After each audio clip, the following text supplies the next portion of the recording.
राजगढ़ गांव का नाम आपने शायद सुना ना हो, पर वहां की चौपाल पर जब कोई कहता था सेठ राम दयाल का बेटा आ रहा है, तो सब लोग अपनी बात रोक देते थे।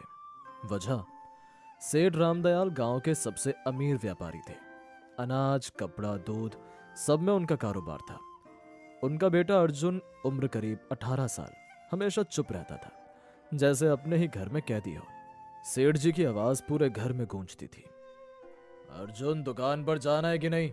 लोग पैसे के लिए बैठे हैं और तू अभी तक किताबों में लगा है।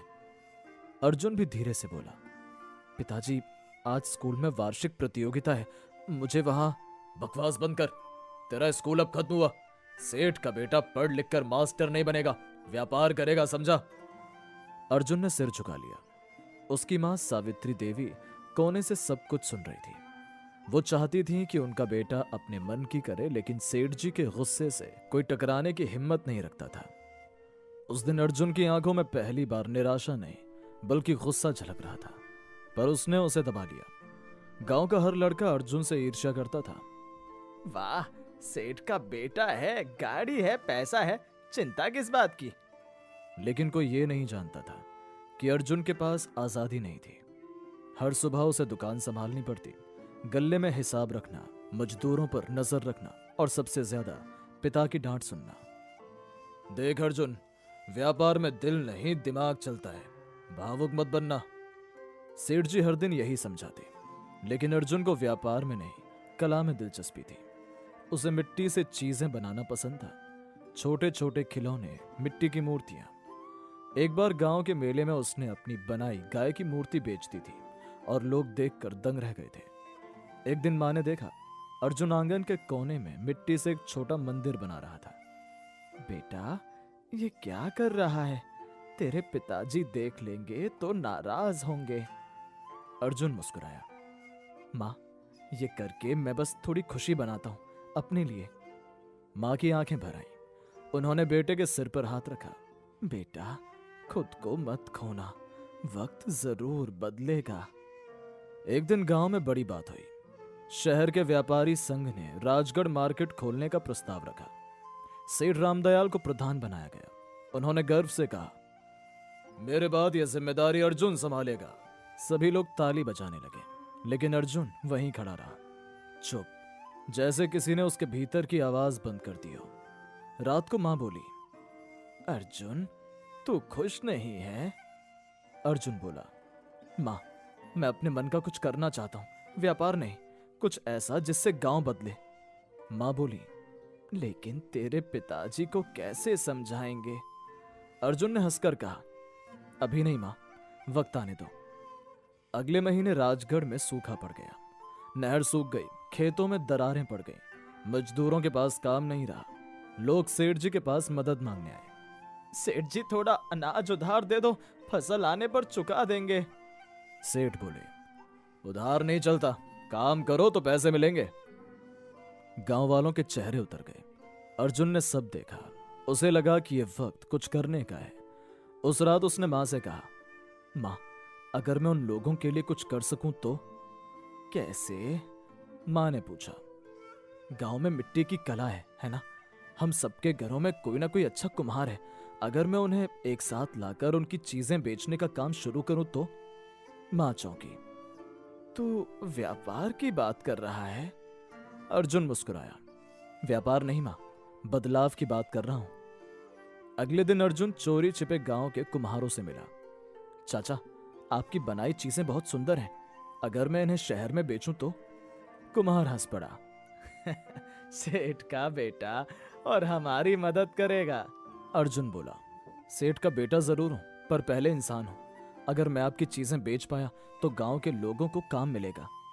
कुम्हार ने मुस्कुराकर कहा, अगर तू सच्चे दिल से कह रहा है तो हम साथ हैं। कुछ ही हफ्तों में अर्जुन ने गांव के 10 कुम्हारों से सामान इकट्ठा किया, मिट्टी के दिए, कलश, खिलौने।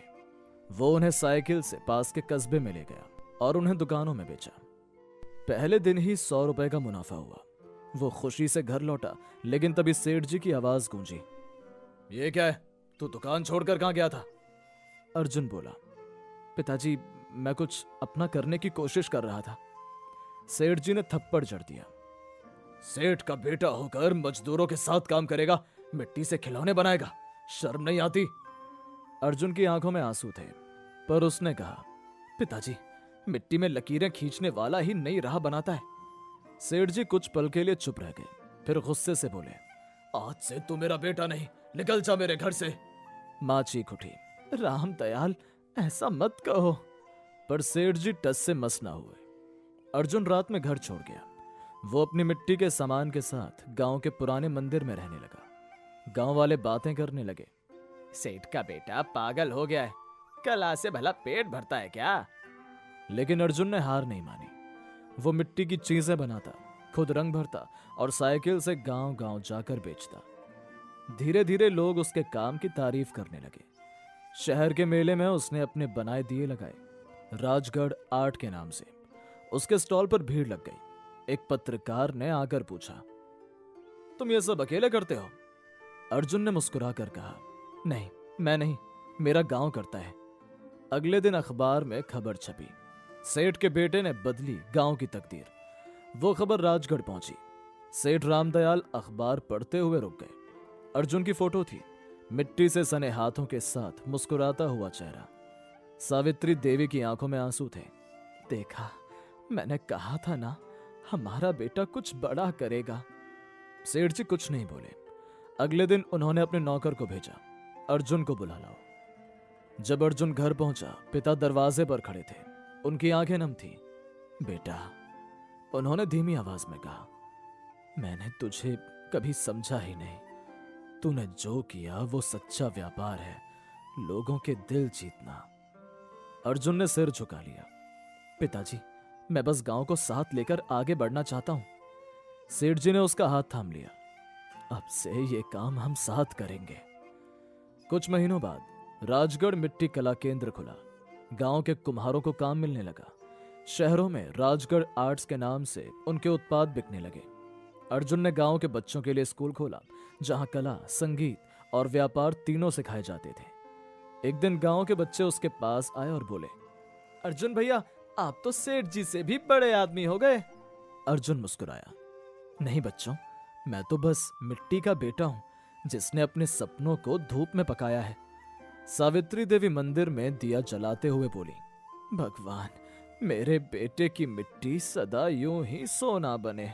गांव के लोग अब अक्सर कहते हैं, कभी कभी जिस पर सबसे ज्यादा दबाव डाला जाता है वही सबसे ऊंचा उड़ता है। अर्जुन ने साबित कर दिया था, जहां चाह वहां राह नहीं, जहां विश्वास वहां चमत्कार होता है। शिक्षा, जीवन में सबसे बड़ा संघर्ष दूसरों से नहीं, अपने भीतर की आवाज से होता है। जब कोई व्यक्ति अपने दिल की सुनता है तो दुनिया उसकी राह खुद बनाती है। किसी को दबाना उसके सपनों को मारना नहीं होता, बल्कि उन्हें और मजबूत बना देता है।